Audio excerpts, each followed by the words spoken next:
Creed en sus profetas. Martes 10 de septiembre 2024. Marcos 14.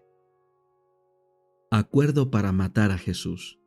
2 días después era la Pascua y la fiesta de los panes sin levadura, y los principales sacerdotes y los escribas estaban buscando cómo prenderlo por engaño y matarlo, pues decían: no en la fiesta, de modo que no se haga alboroto en el pueblo.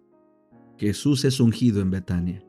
Estando él en Betania sentado a la mesa en casa de Simón el leproso, vino una mujer que tenía un frasco de alabastro con perfume de nardo puro, de gran precio, y quebrando el frasco de alabastro, lo derramó sobre la cabeza de Jesús. Pero había allí algunos que se indignaron entre sí y dijeron: ¿para qué se ha hecho este desperdicio de perfume? Porque podría haberse vendido este perfume por casi 1 año de salario y haberse dado a los pobres. Y murmuraban contra ella, pero Jesús dijo: déjenla, ¿por qué la molestan?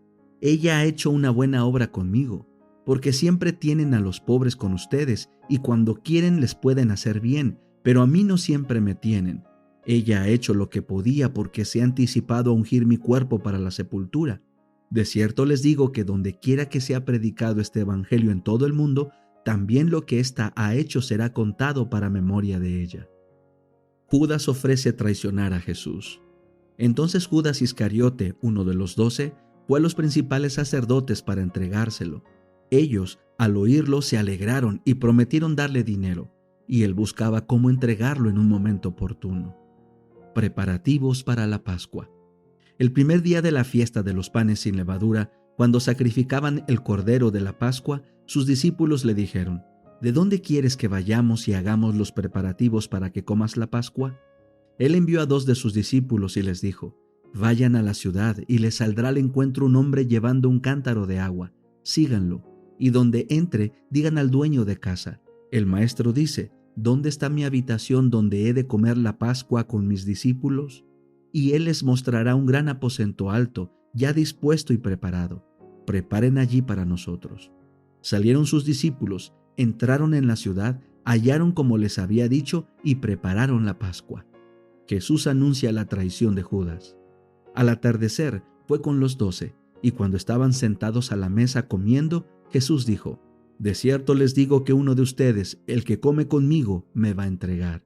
Entonces comenzaron a entristecerse y a decirle uno tras otro: ¿acaso seré yo? Él les dijo: es uno de los 12, el que moja el pan conmigo en el plato.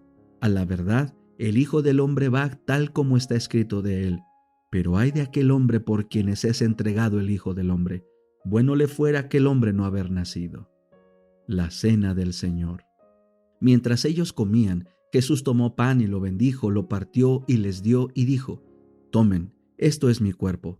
Tomando la copa y habiendo dado gracias, les dio y bebieron todos de ella, y él les dijo: esto es mi sangre del pacto, la cual es derramada a favor de muchos. De cierto les digo que no beberé más del fruto de la vid hasta aquel día cuando lo beba nuevo en el reino de Dios. Y después de cantar un himno, salieron al monte de los olivos. Jesús predice la negación de Pedro. Entonces Jesús les dijo: todos se escandalizarán de mí, porque está escrito: heriré al pastor y serán dispersadas las ovejas. Pero después de haber resucitado, iré delante de ustedes a Galilea. Entonces Pedro le dijo: aunque todos sean escandalizados, yo no. Jesús le dijo: de cierto te digo que hoy, en esta noche, antes que el gallo haya cantado 2 veces, tú me negarás 3 veces. Pero él le decía con mayor insistencia: aunque me sea necesario morir contigo, jamás te negaré. También todos decían lo mismo. Angustia de Jesús en Getsemaní. Llegaron al lugar que se llamaba Getsemaní, y dijo a sus discípulos: siéntense aquí mientras yo oro. Tomó consigo a Pedro, a Jacobo y a Juan, y comenzó a entristecerse y a angustiarse. Y les dijo: mi alma está muy triste hasta la muerte, quédense aquí y velen. Pasando un poco adelante, se postraba en tierra y oraba que de ser posible pasase de él aquella hora. Decía: Abba, Padre, todo es posible para ti, aparta de mí esta copa, pero no lo que yo quiero, sino lo que tú quieres. Volvió y los halló durmiendo y le dijo a Pedro: Simón, ¿duermes? ¿No has podido velar una sola hora? Velen y oren para que no entren en tentación. El espíritu a la verdad está dispuesto, pero la carne es débil. De nuevo se apartó y oró diciendo las mismas palabras. Cuando vino otra vez, los halló durmiendo porque los ojos de ellos estaban cargados de sueño y no sabían qué responderle. Volvió por tercera vez y les dijo: ¿Todavía están durmiendo y descansando?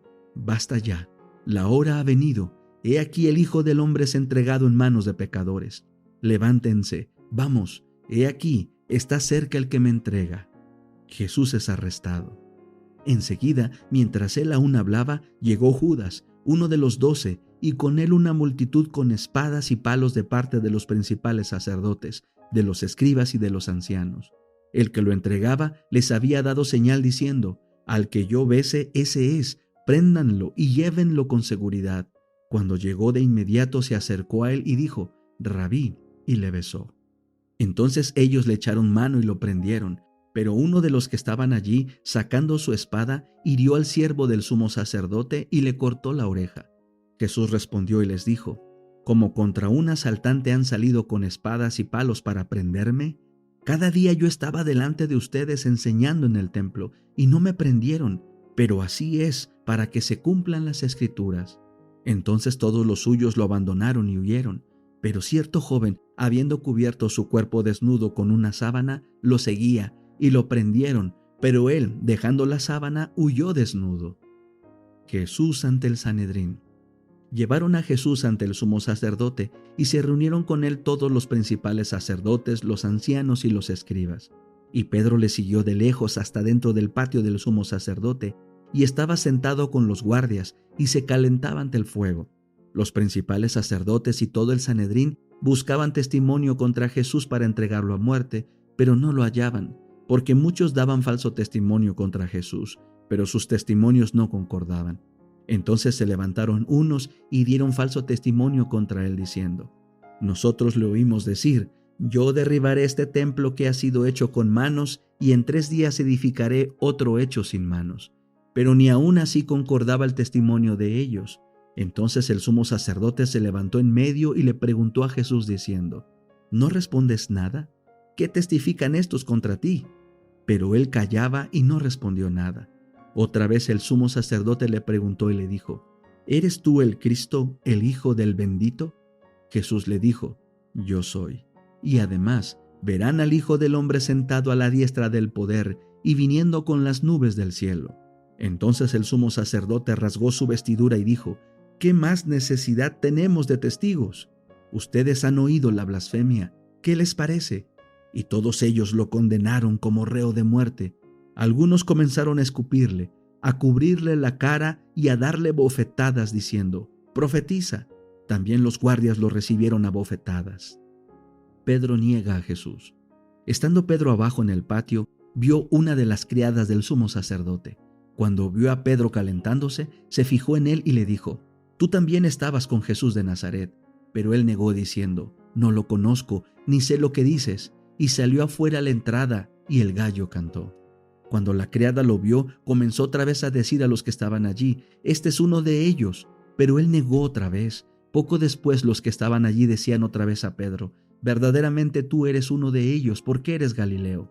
Pero él comenzó a maldecir y a jurar: No conozco a este hombre de quien hablan. Y enseguida cantó el gallo por segunda vez. Y Pedro se acordó de la palabra que Jesús le había dicho: Antes que cante el gallo 2 veces, me negarás 3 veces.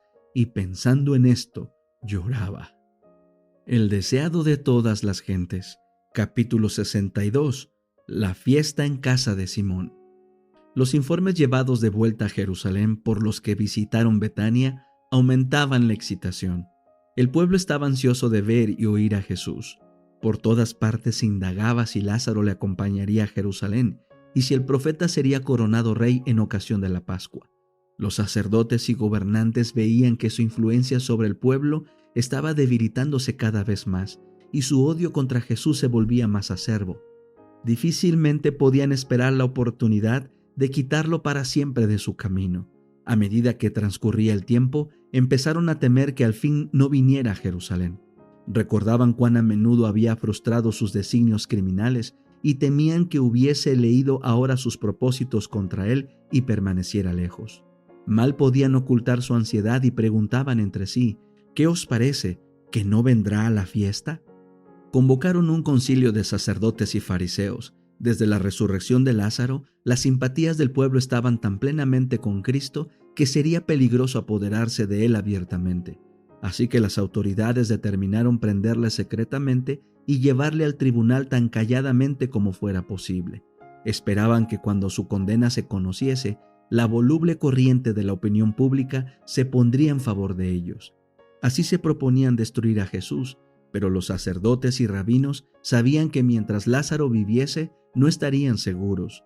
La misma existencia de un hombre que había estado 4 días en la tumba y que había sido resucitado por una palabra de Jesús ocasionaría tarde o temprano una reacción. El pueblo habría de vengarse contra sus dirigentes por haber quitado la vida a aquel que podía realizar tal milagro. Por lo tanto, el Sanedrín llegó a la conclusión de que Lázaro también debía morir. A tales extremos conducen a sus esclavos la envidia y el prejuicio. El odio y la incredulidad de los dirigentes judíos habían crecido hasta disponerlos a quitar la vida a quien el poder infinito había rescatado del sepulcro. Mientras se tramaba esto en Jerusalén, Jesús y sus amigos estaban invitados al festín de Simón. A un lado del Salvador estaba sentado a la mesa Simón, a quien él había curado de una enfermedad repugnante, y al otro lado Lázaro, a quien había resucitado. Marta servía, pero María escuchaba fervientemente cada palabra que salía de los labios de Jesús.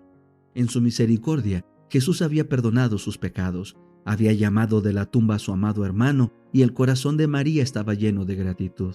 Ella había oído hablar a Jesús de su próxima muerte, y en su profundo amor y tristeza había anhelado honrarle. A costa de gran sacrificio personal, había adquirido un vaso de alabastro de nardo líquido de mucho precio para ungir su cuerpo, pero muchos declaraban ahora que él estaba a punto de ser coronado rey. Su pena se convirtió en gozo y ansiaba ser la primera en honrar a su Señor. Quebrando el vaso de ungüento, derramó su contenido sobre la cabeza y los pies de Jesús, y llorando postrada le humedecía los pies con sus lágrimas y se los secaba con su larga y flotante cabellera.